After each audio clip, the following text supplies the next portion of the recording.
Welcome to the First Time Facilitator podcast. Whether you're a first-time facilitator or a seasoned pro, listen in for tips and tricks to make a bigger impact at the next workshop you deliver. And now, your host. Her favourite movie director is Guy Ritchie, Leanne Hughes.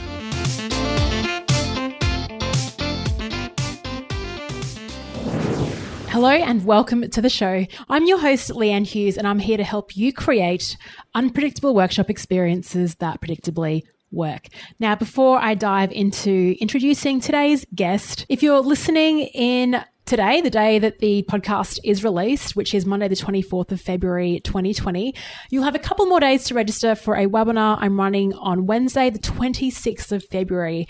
And it's on the topic of the 5 unpredictable ways to start a workshop that predictably work. Now, this is a free masterclass coming to you live in February. You can register over at leannehughes.com/start. Absolutely free. And when you're on there, you'll also hear details about my first time facilitator bootcamp. And enrollment for that doors will open after the webinar. So if you're keen for more information on the bootcamp and you missed the webinar, you can visit leannehughes.com/bootcamp. Okay, let's move aside from all of that. Now, in today's episode, we're talking about a topic that, funnily enough, I haven't really focused a lot on, and the topic is charisma. Charisma for me is a feeling. It's a feeling I get when I see someone, and I'm not too sure what triggers that feeling, why I feel that someone's charismatic. It could be a combination of things. It could be one thing. It's maybe their body language, the way they move, their voice. Let's face it, their attractiveness, the way they communicate. I'm not sure exactly what it is. So I asked today's guest if we could explore this topic of charisma a little bit more and get her thoughts on what it takes to be charismatic. The spoiler alert for you is there's good news and we can all get a little more charismatic. And if you listen in, she shares some tips on how you can do that.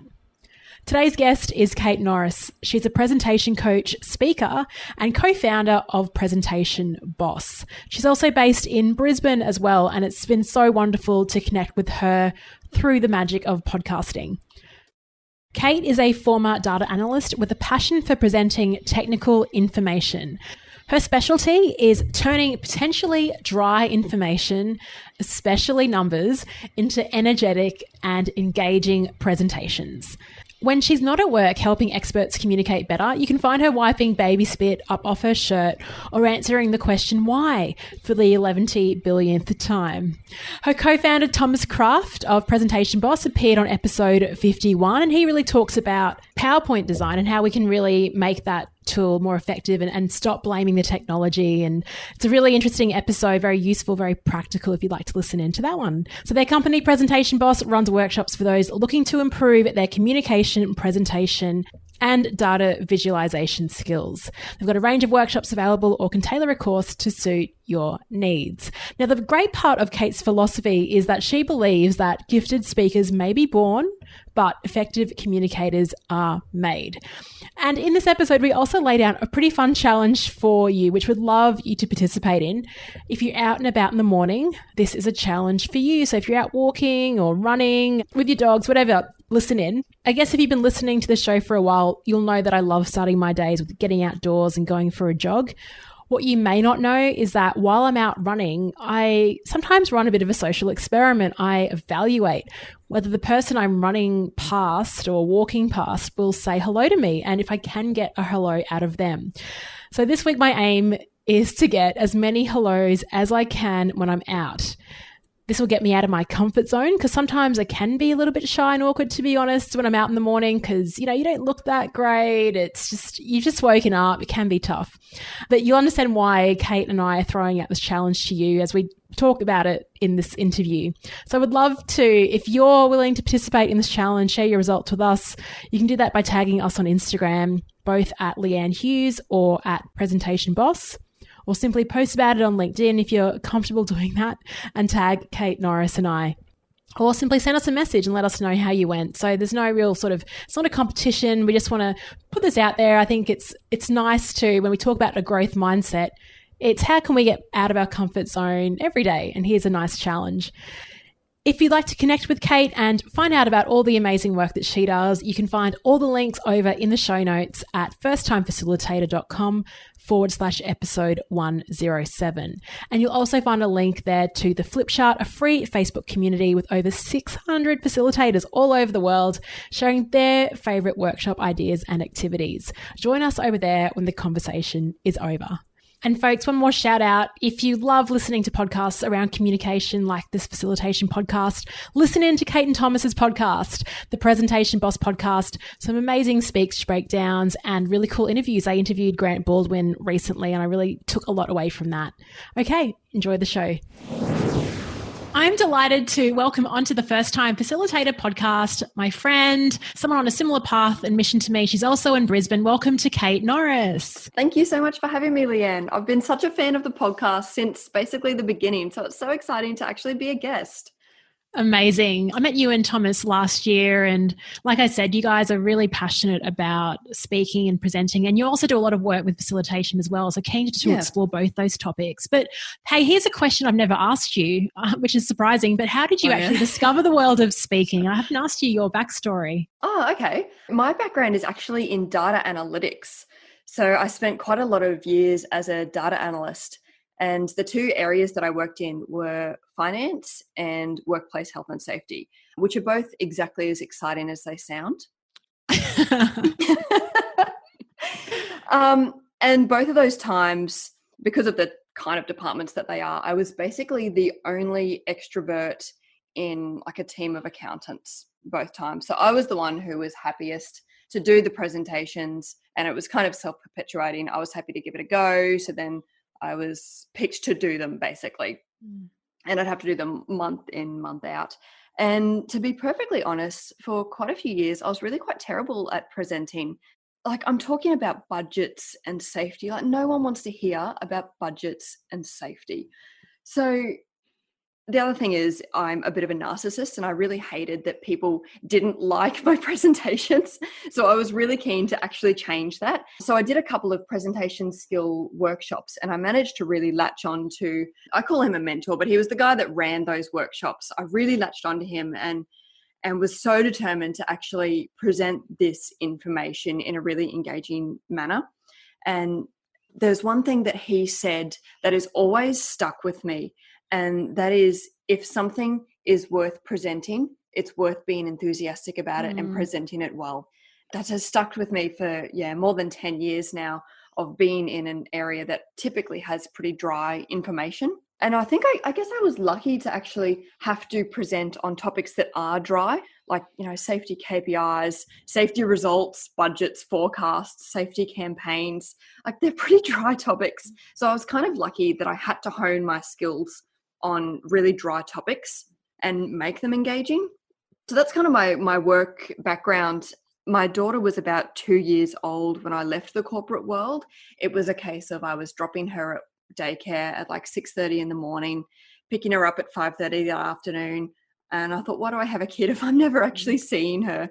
So I left the corporate world, and I really had a big think about, where do my skills lie that I could actually capitalize on? What could I actually use? And around that time, I met Thomas, who is now my business partner. And we realized that we had a lot of synergies there on our skill sets and what we wanted to do, which was presentation skills. And we created our business about 3 years ago now, called Presentation Boss, and we teach presentation skills. And I guess it's taken us almost this whole time, a couple of years, to really hone in on exactly what we stand for, because presentation skills is actually a really huge area. So we've really niched down now into visual communication and technical presentation. So Thomas, as you probably know, specializes in PowerPoint design, PowerPoint use, all of that sort of stuff. And then I specialize in data presentation and getting dry information presented well. Oh, thank you so much. Because every time someone says to me, I'm running this presentation, but the topic is so dry, I always challenge them and say, you can make it interesting. For sure. You can. There's absolutely no reason. And you're proof of that point. And I love that you had that growth mindset when that happened to you, because a lot of people could just accept it and go, well, this is boring, so I won't need to put in the extra effort. But you've seen this as a great opportunity to actually prove this case that we both sort of stand for.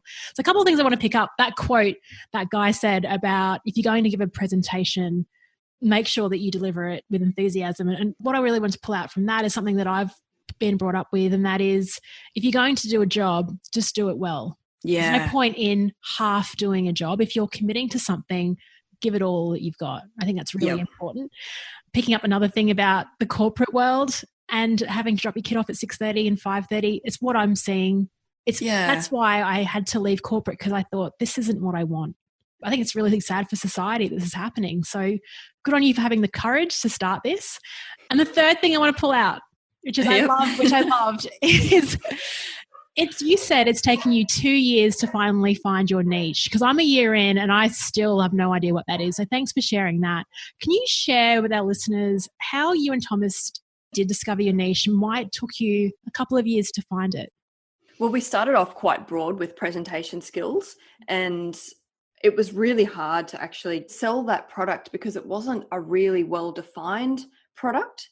And we found kind of in the end that, because we started off doing public workshops, and we try and get each person into a workshop, and we found it was basically the same amount of effort to get one person into a workshop as it was to sell a team workshop. But then we didn't really have bolted down what problem are we solving particularly well. And I don't know exactly how we came to it. I think a lot of reiteration, a lot of being okay with constantly rewriting our stuff, so many conversations of what problem are we solving and who do we help? Those two core aspects of marketing. Who do you help? What problem are you solving? Good on you for coming really clear on that, because you want to be someone to everyone and help everyone. But I think it's so important to become really clear. And I obviously need to re-listen to this conversation when it's published. So I'll take my own advice on board. But thanks for sharing that, Kate. And so you said that you did this workshop and that's how you started getting better at speaking. You were testing these skills internally. How else do you develop your skills as a presenter? Because you're also really funny. I think so. You got another fan. There's 2 now. I'm sure there's more. My husband thinks you're funny as well. There's 3. Oh, very good. So I've done quite a fair range of speaking. Stand-up comedy is one of them. I don't know why I did stand-up comedy. It's something that I wanted to do since I was a child. And then I just kind of had a little bit of mental space about 18 months ago and thought, I'm just going to give this a go. I kind of had been creating this routine for a little while, and I entered Raw Comedy last year. It's the Melbourne International Comedy Festival amateur comedy competition. The absolute winner of that gets to go to Edinburgh, to the Edinburgh Comedy Festival. Like, the stakes are pretty high. I managed to get to the Queensland final, but I didn't go to the Australian final or anything. But I think stand-up comedy is one of the hardest speaking gigs that you can do. I really do, because you get immediate feedback. Like, if you're saying something really interesting and poignant in like a corporate setting, you don't know if people are like thinking about it really hard. But if someone doesn't laugh when you're doing stand-up comedy, like, you know that you have just failed. Oh my gosh. Talk us through that. How did you find that process? How was that very helpful for your profession now? Going through that awful immediate feedback. How scary. I don't know if I could do it. I guess I've always used humour, probably as a bit of a self-defense, the classic reason people use humour. I'm a pretty dorky person, really. So humour's always been pretty intrinsic to me. I keep a humour journal, and just, you constantly write down jokes that you hear, lines that you hear, observations, and slowly you end up with this amassed journal of humorous things, and you can start to put that into some sort of structure and routine, I guess. And like, I only had 5 minutes. You've got 5 minutes for Raw. It's a really long time. It's a really long time when you're trying to make every line really, really funny. I don't have a set process for stand-up comedy, and it's why I haven't done more, I guess, I haven't done it for about 10 months now. So I don't have a strict process, and I think that's something that I would like to learn more, is the process of stand-up comedy. Yeah, I'd love a process as well. But I also think it's very helpful, the journal that you talk about, because there's so many things that make us laugh through the day that we just like, it's funny in the moment and then we forget about it and you just can't pull it back out of your memory. So I think that's probably even worth putting in a process, is actually to start collecting these things. And I think that goes back to one of our favourite guys, Matthew Dix, who talks about homework for life. and just capturing every day something that's happened that could possibly be a story worth telling in future. Yeah, I do homework for life for that exact reason, because you find so many stories and have so many little realizations throughout the day that you don't pick up on at the time if you don't like specifically write them down. Mm-mm. Now, in your description just before, you called yourself a dorky person. You said that you made one person laugh. So that's a bit of self-deprecating humour in there. What is the difference? Because I've definitely seen speakers who feels like they're being a bit too hard on themselves. And as a member in the audience, that can feel a bit, it's like, this is kind of awkward now. As opposed to the funny self-deprecating humour where it's like, that's great. There's a fine line. Like, what's the line between putting yourself down versus having a laugh at yourself? There's a big difference between self-deprecating humour and self-insulting. I won't even call it humour because it's, like you said, it's just kind of awkward. For me, self-deprecating is about recognising and owning maybe little flaws about yourself. Whereas self-insulting is annoying and awkward. It's like if someone gives you a compliment or you try and give someone else a compliment and they come back with like a sassy one-liner to counter it. That's, I don't want to use the word self-loathing, but that's kind of how it can be perceived.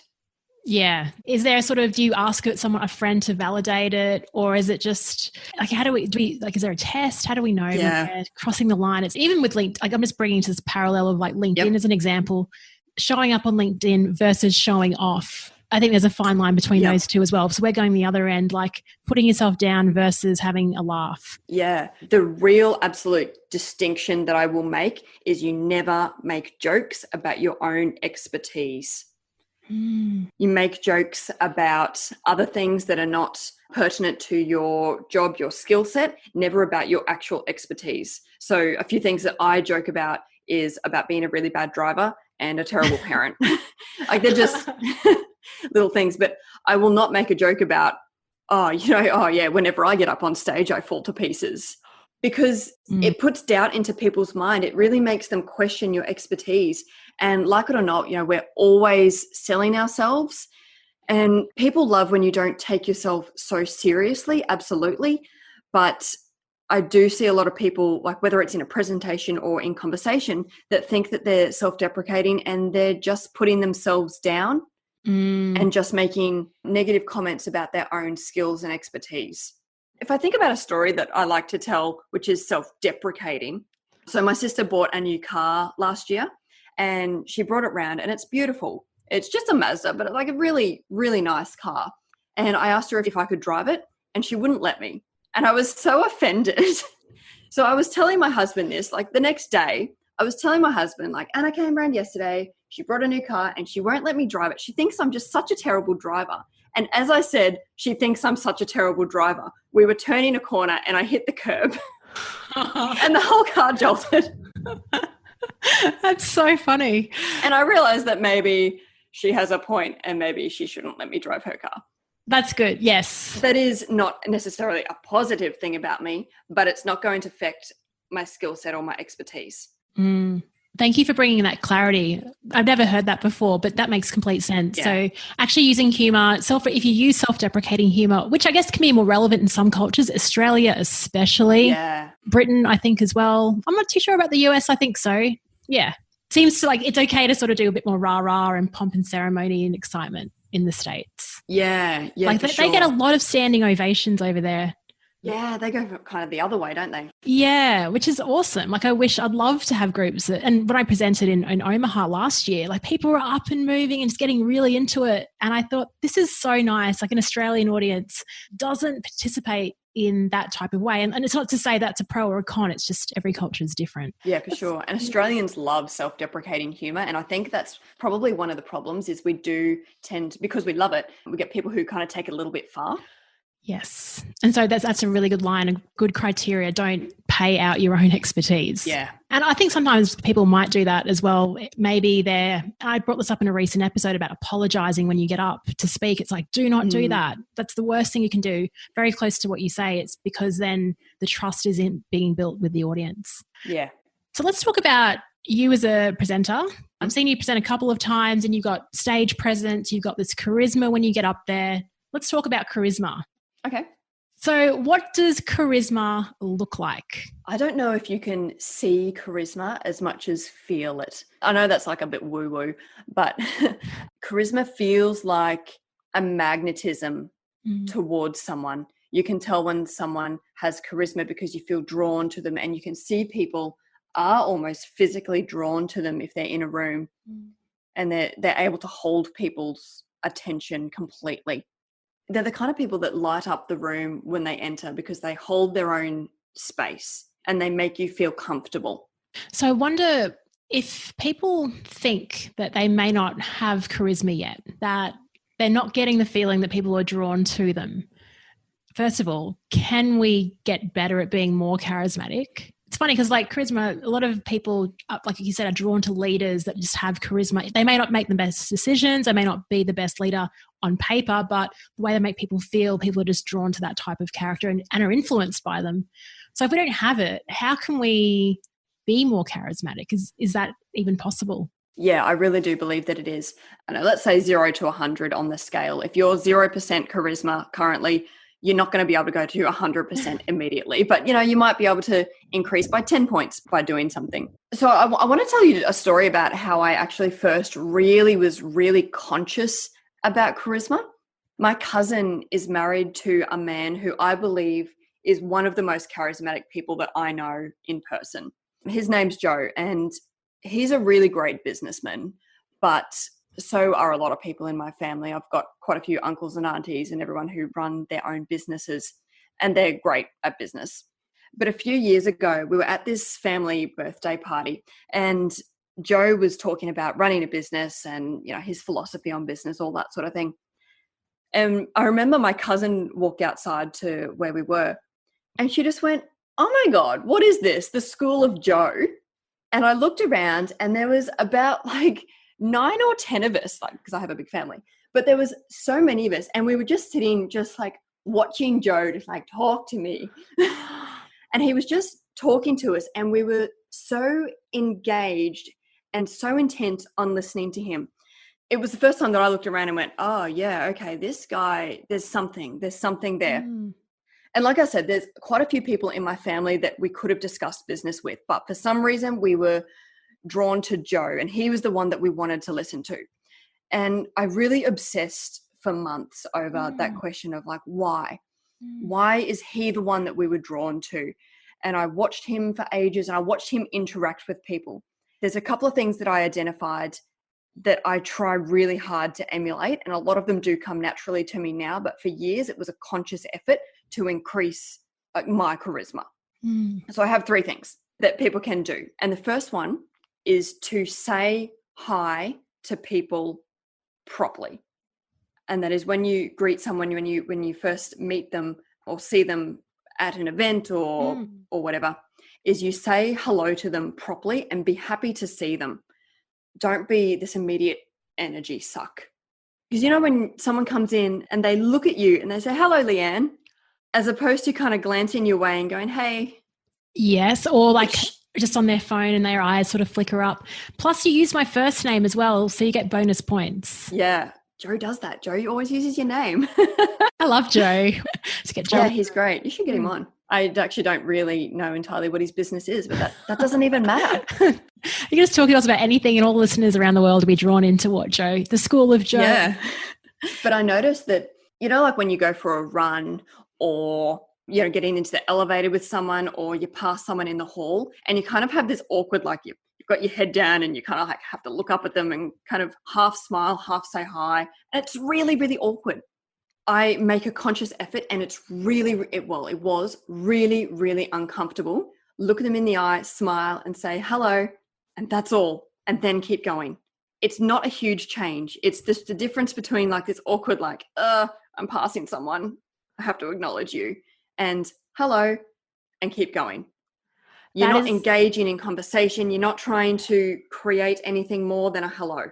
It's the perfect example, Kate. So thank you for raising that. It's funny, I've got this own little mini challenge when I go running, is like, who's going to say hello to me? And like, I really don't get many people saying hi, like, and it is awkward. It's like, because I'm making it awkward because I'm thinking about it. Then Chris was running with me, and people that I've run past previously, will say hello. And I was like, what does he do? And I was actually trying to analyze what Chris does, but he does exactly what you say. He sort of, beforehand, he actually makes really strong effort for eye contact, big smile. And I was thinking his voice is like, g'day, that kind of thing. And they just respond. So that's really powerful. Thank you. Thanks for sharing that. Yeah. I've noticed with other people, like you walk into a room and say, hi, how you going? And they're just like, oh, hi, yeah, oh, life's hard. That's what I mean about the energy psych. If you're not just saying, take those few seconds to say hello. Yeah. Perfect note, because we're, as facilitators, and I talked to Mark Bowden about this, but we're so busy like setting up the room and worrying about our presentation that we may not be giving the great hello. When participants walked in, we might be distracted. So that's why it's even more important. Yeah. The second thing is to be fully engaged with someone when you're talking to them. And we hear this a lot, listen to people, properly listen to people.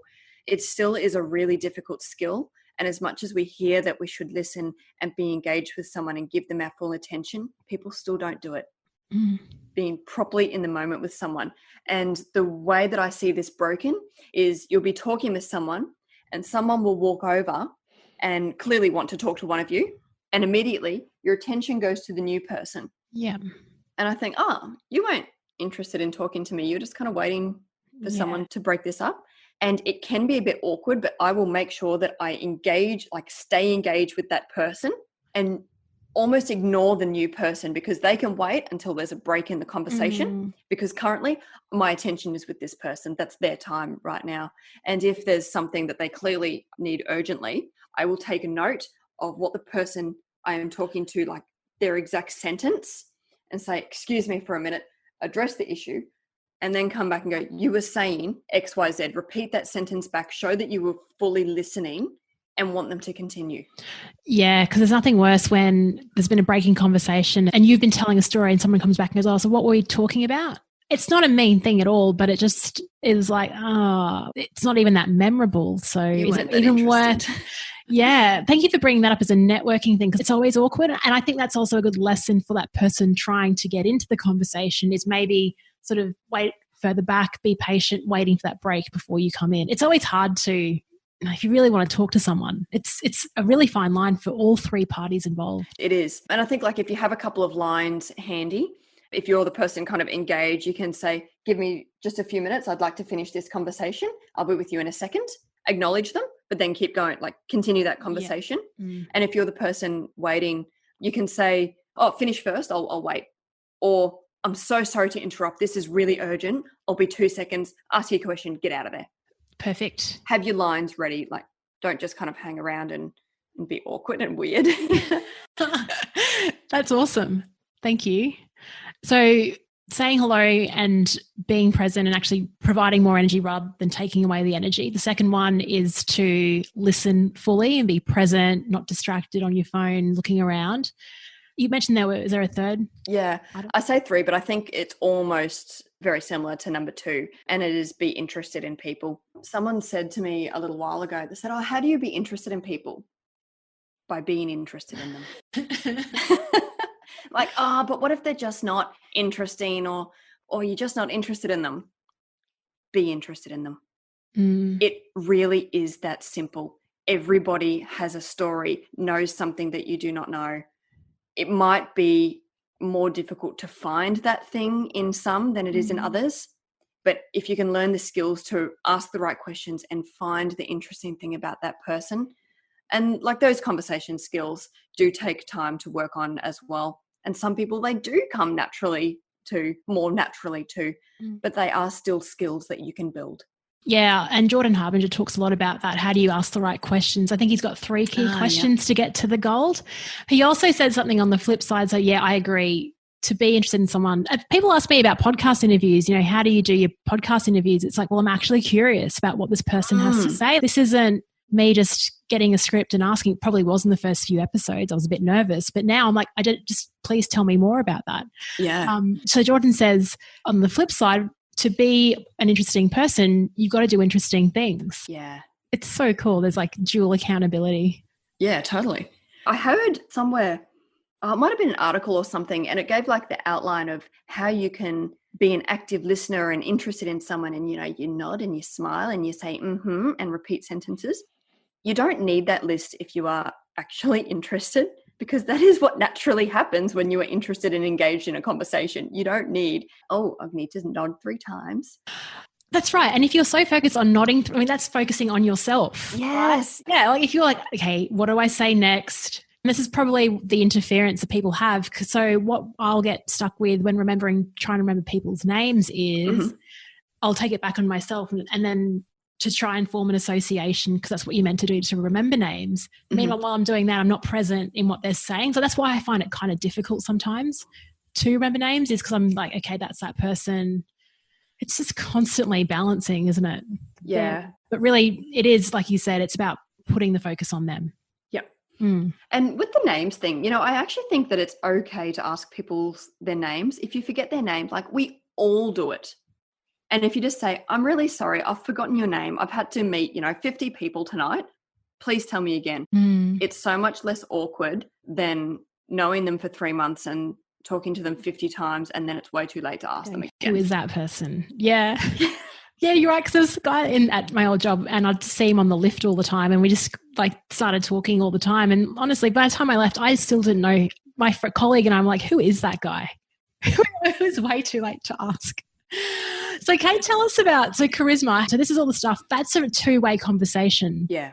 That'll happen before you step on stage or before you facilitate a workshop. Yep. So how do you use then charisma to create that environment for you? This is probably more relevant for like internal facilitators, when you've got interaction with your participants before you actually get into the room. And that is, if you build that rapport, if you've, said hi to them, and if you're actually interested in them, because I think people believe, or when people believe that you understand them, then they'll be more likely to listen to you. And that's what I saw with Joe, is he would talk to us, and actually we genuinely felt like he understood us. So then when he started talking, we were like, yeah, he knows us. He knows what we need. So we will listen. So if you can make people believe that you understand them, then they will listen to you. But you can't make them believe unless you do actually understand them. Yeah. You can't fake that. You can't just nod your head a few times. Yeah. And it's true, because when we talked about the word charisma, I don't know if anyone else has this association with it, but I think, it's the way that person uses their body language. It's all this stuff. But what you're saying is it's actually the way that they listen and put the other person in the picture, which I find really interesting. Well, your body language will come naturally from that. It's like when we were talking the first thing about saying hi. When you walk past someone on your run and your head is down, you're trying to avoid them, that's your body language. As soon as you make an effort to say hello, your body language will naturally be more open. You'll be more upright and looking them in the face. So your body language does change accordingly. It's like I was saying, like, don't just nod because you should nod. Nod because that is your natural reaction to that interaction. And your body language will naturally be more confident, be more open, and therefore you don't have to think about it. Man, you must have seen me out running, Kate. You've seen my body language, and I'm about to run into someone. It's like, of course they wouldn't say hello to me. I'm just got the AirPods on. I'm dreading it. That's fascinating. Try it tomorrow. Okay. I don't know how many. I'm going to try it tomorrow. This is a good challenge. Actually, we'll throw this challenge down to the listeners that do go out walking or running in the morning. And if you walk past some people, you're not getting hellos. This can be a simple challenge we throw down this week. Yep. I'd like to hear, like, what are people's reaction? Do they say hi back? Because I reckon they will. They do to me. I think they might be slightly shocked, but I'm sure they'll say hello. Particularly if you develop this thing of not saying hi to that, that guy or that old lady. Yeah. Well, the old ladies are great. Agree. The old ladies are awesome for saying good morning. Yep. Let's talk about facilitation now and the workshops that you run. So how do you prepare for a workshop, let's say like a month out, the night before, the morning of? Is it similar to the way that you present speaking, or some slight differences? Yeah, pretty much. I think really having your content sorted and clear as far out as you possibly can, knowing your message and your audience. I mean, that's the same for speaking, facilitating, understanding your audience and understanding what you want to leave them with. The way that we do audience analysis is what do they currently know, think, and do, and what do we want them to know, think, and do. And then you design your content all around that, so kind of as far out as possible.